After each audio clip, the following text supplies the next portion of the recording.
2020 was special, and here's why. For some, 2020 was a year of disease, tracking number of cases, global crisis, and remembering how things used to be. But here's the reality. 2020 was a year of change. I think if you look back in civilization, we have those major milestones. And I think the biggest one I experienced in my lifetime was 2020.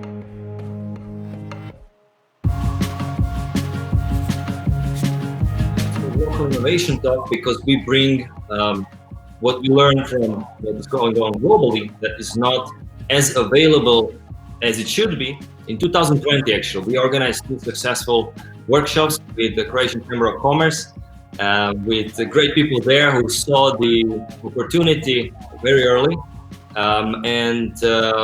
We talked about remote work and what's going on in 2020 that will change the world forever. I think it's very important for not only for Croatia but for region, but this part of Europe where we are living, doing our business in new era, because we can call it new era. 2020 was like a new era to all of us. It also gave us the opportunity how to use pandemia as we thought as disadvantage and to use it as advantage.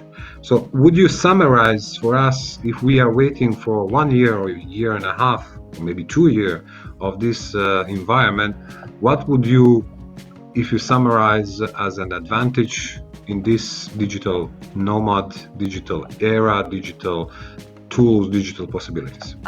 Collaborating on projects as local innovation talks, as we are doing now, and you want to add again to your country and the whole region, the whole neighborhood. That should be everybody's modus operandi. That should be our new design of life. And this is what 2020 actually did. There is no such thing as normal and not normal. What I learned while I was away from the region is something that I always believed in, and it's collaboration, as I said, and that drive, that collective leadership to make a positive change, to make a difference, to make something better.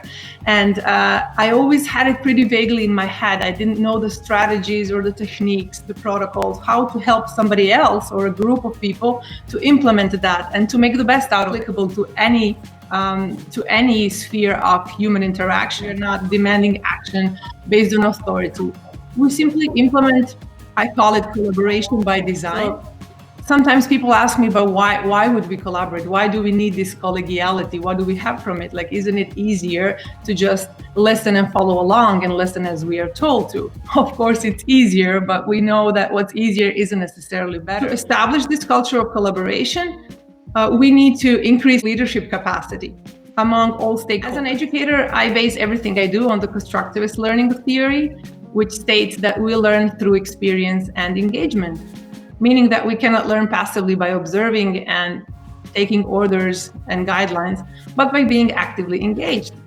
We are then able to establish cohesion within a working environment. And this cohesion works even in dealing with courageous conversations, with coming up with consensus, with agreeing to disagree, that support collaboration and that support collegial dialogue. It becomes very powerful, yet is grounded or very, very simple, pragmatic techniques.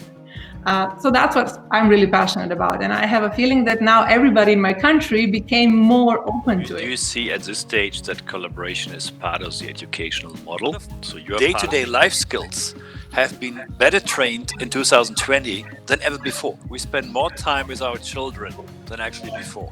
So you actually teach them skills which are life relevant. Because we've all been shocked and paralyzed, and we've naturally just opened up. People live more honest, authentic relationships than before.